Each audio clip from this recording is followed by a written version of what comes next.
Senator منظور صاحب.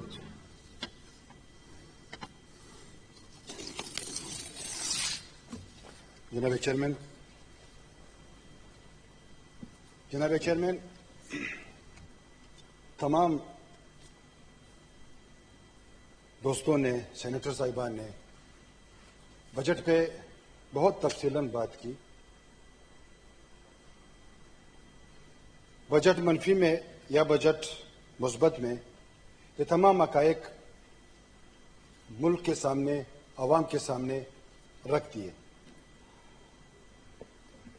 میری سوچ، میری فکر، میں اس کو عوام دوست بجٹ کہوں یا عوام دشمن بجٹ کہوں. جناب چیئرمین، یہ بات اس لیے رکھ رہا ہوں کہ یہاں پہ تمام دوستوں نے تمام صوبوں کے حوالے سے بات کی. بجٹ کے حوالے سے تفصیلاً چیزیں ڈسکس ہوئی جس میں وہ طبقہ اگنور ہوا جس کی 10,000 تنخواہ، 5,000 تنخواہ، 15,000 تنخواہ، 20,000 تنخواہ، 25,000 تنخواہ. ان کی سوچ یہی تھی کووڈ-19 کے حوالے سے کہ شاید یہاں پہ ہم اکوموڈیٹ ہو جائیں، لیکن ایسا کچھ بھی نہیں ہوا جو ہمارے سامنے ہے. تنخواہیں نہیں بڑھی، پینشن میں اضافہ نہیں ہوا، جو ٹیکسز ہے وہ ہمارے سامنے ہے. اب اگر ایک گھر میں، جناب چیئرمین، پہلے 3 کمانے والے تھے، اس گھر میں کووڈ-19 کی وجہ سے ایک سیلری آنی شروع ہوگی جو گورنمنٹ کی طرف سے. اب وہ 10-12 لوگ آیا اس میں کیسے گزارا کر سکتے ہیں؟ میری سوچ کے مطابق ناممکن، کیونکہ پورا گھر ایک بندے پہ ابھی ڈیپینڈ کر رہا ہے. احساس پروگرام زبردست پروگرام ہے، اچھا پروگرام ہے.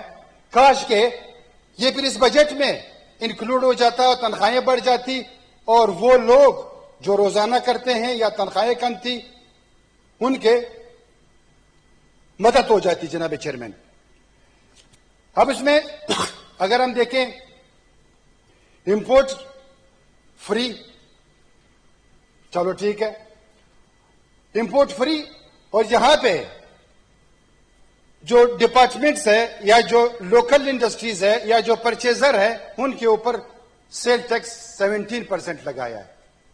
آیا یہ فائدہ ہم باہر کو دے رہے ہیں یا اپنے ملک کو دے رہے ہیں یا ہم عوام کو دے رہے ہیں یا ہم لوگوں کو دے رہے ہیں؟ اسی طرح اگر ہم بات کریں، میری سوچ کے مطابق فائدہ صرف بینکرز کو ہو رہا ہے اور کسی کو نہیں ہو رہا. دنیا میں اگر ڈالر مہنگا ہوتا ہے تو 3-4 دن پہلے ایک آ جاتا ہے کہ ڈالر مہنگا ہو رہا ہے، اس کے مطابق پھر جا کے لوگ باہر سے چیزیں خریدتے ہیں. ایل سی کھلتی ہے، وہاں پہ میں $100 میں لیتا ہوں، جب یہاں پہ وہ چیز آ جاتی ہے تو ڈالر 160 ہوتا ہے. تو اس میں پھر نفع نقصان کس کا؟ جیسے میں نے حوالہ دیا کہ پھر نقصان ہمارا، فائدہ باہر کا. جیسے پیٹرول پرائز 4 دن پہلے آ جاتا ہے کہ آج 3 دن بعد پیٹرول سستا ہو رہا ہے یا مہنگا ہو رہا ہے. اس طرح ہمارے پاس بھی یہ ہونا چاہیے، کیونکہ ہم بزنس مین اس ملک کو چلا رہا ہے، تاجر اس ملک کو چلا رہا ہے، وہ ریڑھ کی ہڈی کی حیثیت رکھتا ہے. جناب چیئرمین، اگر پیٹرول کے حوالے سے جو میں نے بات رکھی ہے، آیا ہم سبسڈی کے حوالے سے، میری سمجھ میں نہیں ہے، شاید مجھے کوئی جواب دے دے، سبسڈی غریب کے لیے ہے یا امیر کے لیے ہے؟ پیٹرول لینڈ کروزر والا بھی 75 روپے کا پیٹرول ڈال رہا ہے اور موٹر سائیکل والا بھی جو غریب ہے وہ بھی 75 روپے کا پیٹرول ڈال رہا ہے. کیا یہ فرق؟ سبسڈی تو غریب کے لیے ہونا چاہیے تھا، بجٹ تو غریب کے لیے بننا چاہیے تھا، لیکن ہم نے ان تمام چیزوں کو اگنور رکھا ہے. جناب چیئرمین صاحب، یہاں پہ بات ہوئی ٹی پی سی کے حوالے سے، ہمارے سی ایم بلوچستان، انہوں نے واک آؤٹ کیا. کیوں کیا؟ اپنے لیے نہیں کیا، اس نے پورے بلوچستان 1,23,00,000 عوام کے لیے کیا کہ ان کے جو حقوق ہے یا ان کا جو حصہ ہے وہ انہیں نہیں مل رہا تھا، انہوں نے واک آؤٹ کیا.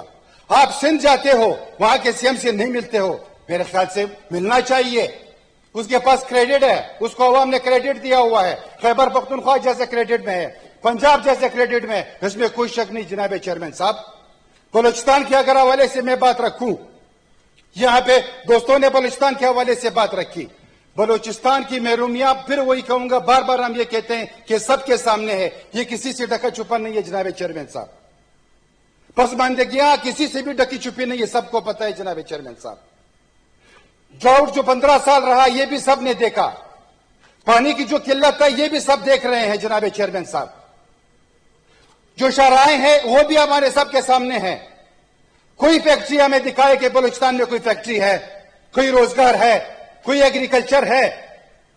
बलूचिस्तान में तो कुछ भी नहीं जनाब चेयरमैन। एक आपका हब इंडस्ट्री है जिसका सालाना 18 अरब रुपए आते हैं, जिसमें से 15 अरब रुपए वफाक हो जाता है, तकरीबन 2.5 अरब रुपए सूबे को मिलते हैं।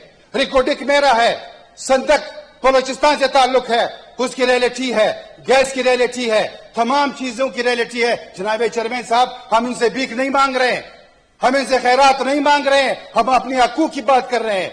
बलूचिस्तान के जो साइल है, वसाइल है, जो मादिनियात है, हम उनकी बात उनके साथ कर रहे हैं। एक तो आपसे अलहदा हो चुका, आप इस बात से डरें कि आगे क्या होगा, ये भी आपके सामने होगा। अगर आपका यही रवैया रहा, अगर आपने आप रवैया चेंज नहीं किया, अगर आपने अपने अंदर लचक पैदा न की, तो शायद आपके लिए बहुत से मुश्किलात सामने आएंगे। आपने 30 अरब का कट बलूचिस्तान में बजट में लगाया, आपने 10 अरब रुपए दिए बलूचिस्तान को, जो पाकिस्तान का 44% मरबा है। फीसद पे आपने 10 अरब रुपए दिए। 10 अरब रुपए में मैं माशकेल में काम करूं, मैं लोरलाई में काम करूं, मैं चमन पाउडर पे काम करूं, मैं पोबा काकड़ी में बात करूं, मैं नौशकी में बात करूं, मैं किस जगह की बात करूं 10 अरब रुपए में? आया आपने जो मेरे मकरूज और 250-300 अरब रुपए, मैं फिर वही कहूंगा कि मैं आपसे खैरात नहीं मांग रहा, मैं आपसे भीख नहीं मांग रहा, मैं अपने हकूक की बात कर रहा हूं। अपने हकूक, बलूचिस्तान के अवाम के हकूक, फिर मैं समझौता किसी के साथ भी हम नहीं करेंगे। ये अपने जहन में डाल दे, मेरा जीना मरना बलूचिस्तान के अवाम के साथ है, 1,23,00,000 लोगों के साथ है। मेरा और आपका एहतियात, मैं आपका एहतियाती हूं, एहतियाती रहूंगा आपका हूं, जो आगे होगा फिर हमारे सामने है। लेकिन बलूचिस्तान के हकूक पे कोई कॉम्प्रोमाइज नहीं करूंगा, बलूचिस्तान के साइल वसाइल पे मैं कोई कॉम्प्रोमाइज नहीं करूंगा। बलूचिस्तान के जो हमारे स्कॉलरशिप्स है, जो स्टूडेंट्स है हमारे, या जो मादिनियात है, या जो गैस है, उसके साथ आपको हमारा हिसाब करना होगा। अगर ना हुआ तो आगे जो भी होगा वो मेरे और आपके सामने है। यहाँ पे गफूर हैदरी साहब ने बात रखी कि हम बलूचिस्तान के हवाले से क्या बात करें, बलूचिस्तान को क्या दिया। बलूचिस्तान को 30 अरब रुपए का जो कट लगा है, ये गिफ्ट मिला है गफूर हैदरी साहब, आप ये सुन ले। बलूचिस्तान की जो शराहें हैं वो मेरे और आपके सामने है। बलूचिस्तान के हवाले से जो मैं बार बार बात कर रहा हूं, ड्यूल कैरिज रोड कराची वाला, आपके सामने रोज एक्सीडेंट हो रहे हैं। चिट्ठी दल वाले पे बात हुई है, फसलात के हवाले से बात हुई है, ज़राअत के हवाले से बात हुई है। ज़राअत में आपने बलूचिस्तान को क्या दिया, आपने बलूचिस्तान के लिए ज़राअत में क्या रखा? हमारे जितने भी चीजें हैं वो सबके सामने, वो किसी से भी ढके छुपे नहीं है। यहाँ पे कह रहे हैं कि बजट में खसारा हुआ है, खसारा कैसे नहीं होगा जनाब चेयरमैन साहब? खसारा ऐसा होगा कि जैसे कि एफबीआर के हवाले से मैं ये बात करूंगा कि बाकी कहीं भी तनख्वाहें नहीं बढ़ती हैं। शायद ये रिकॉर्ड हो या ना हो, मेरे पास रिकॉर्ड है। ये डेट है 4/6/2020। इसमें सिर्फ इस्लामाबाद की मैं बात करूंगा। एक ऑफिस में बेसिक तनख्वाहें दी गई हैं जो इजाफा हुआ है। एक का नाम मैं पढ़ लेता हूं, जियाउल्लाह खान AGCR, बेसिक तनख्वाह है 86,000 फलाना फलाना, और उसको अलाउंसेस 6 मिले हैं एक बंदे को। ये लिस्ट है, इसमें 6, 7, 7 यहां अगर बढ़ सकता है। ये बहुत गरीब थे, इनके पास कुछ नहीं था, इनकी तनख्वाहें बढ़ सकती हैं, तो क्या उन गरीब आवाम का नहीं बढ़ सकता? जो एक वक्त की रोटी के लिए तरसता है, जो मेडिसिन के लिए तरसता है, जो तालीम के लिए तरसता है, जो पानी के लिए तरसता है। आप बलूचिस्तान आए मेरे साथ, जहां पे बारिशें होती हैं, वहां पे जो गड्ढे में पानी खड़ा होता है, इंसान भी वही से पानी पीता है, जानवर भी वही से पानी पीता है। क्या वो इंसान नहीं है? क्या वो वहां लोग नहीं रहते? आप जब इख्तिदार में नहीं थे, आप तो यही कहते थे कि अगर बजट में इन गरीबों के पैसे नहीं रखे गए हैं तो मैं इनको नहीं मानता। आज आप इख्तिदार में हो, आज आपने क्यों पैसे नहीं रखे उन गरीबों के लिए, उन पेंशनर्स के लिए? आप कहते थे कि बिल जमा न करे, आज आप कहते हो कि आप बिल जमा करें। पहले बंदा अपने गिरेबान में देखे फिर दूसरे के गिरेबान में देखे। मैं मानता हूं माजी में जो कुछ भी हुआ हुआ, लेकिन हमने क्या किया, आपने क्या किया इस 2 साल में? जनाब चेयरमैन, अगर एफबीआर ठीक होता, सालाना एफबीआर में 1000 अरब रुपए चोरी होता है एफबीआर में, क्या ये सजा के लायक नहीं है? कहां है नेप, कहां है आपकी अकाउंटेबिलिटी? आटे का बोरान उठा, आटे का स्कैंडल आया, चीनी का स्कैंडल आया, बंदे बाहर चले गए, पैसे आने थे बाहर से, पैसे बाहर से नहीं आए। जनाब चेयरमैन साहब, ये तमाम चीजें हमारे सामने है।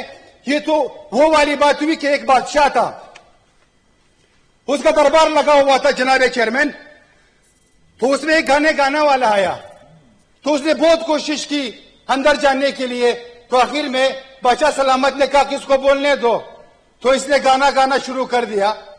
तो जब गाना शुरू किया तो बादशाह साहब को अच्छा लगा, उसने कहा कि इसको अशरफी दे दो। वो और गाने लगा, इसको चांदी दे दो। वो और गाने लगा, इसको हीरे जवाहरात दे दो। वो और गाने लगा, इसको जमीन दे दो। वो और गाने लगा, जागीर दे दो। तमाम चीजें दे दी। बादशाह भी खुश हुआ, लोग भी खुश हुए, गाने वाला भी खुश हुआ। गाने वाला घर आया तो वहां पे बच्चे बैठे हुए थे, उन्होंने बच्चों को किस्सा किया कि ऐसा हुआ, बादशाह खुश हुआ, मैं गाता गया, अशरफी मिली, चांदी मिले, सोना मिला, चांदी मिला, हीरे मिले, जवाहरात मिले, तमाम चीजें मिली। 1 दिन गुजरा, 2 दिन गुजरा, 3 दिन गुजरा, जनाब कुछ भी नहीं था। दोबारा वो दरबार में आया। दोबारा जब वो दरबार में आया तो मिलने की कोशिश कर रहा था, दोबारा उसको मिलने का मौका दिया तो साहिल ने कहा कि बादशाह सलामत, मैं इस दरबार में आपके पास हाजिर हुआ था, मैंने बहुत गाना गाया, मेरे गाना आपको अच्छा लग रहा था, आप ऐलानात कर रहे थे कि चांदी दे दो, हीरे दे दो, जवाहरात दे दो, फलाना दे दो।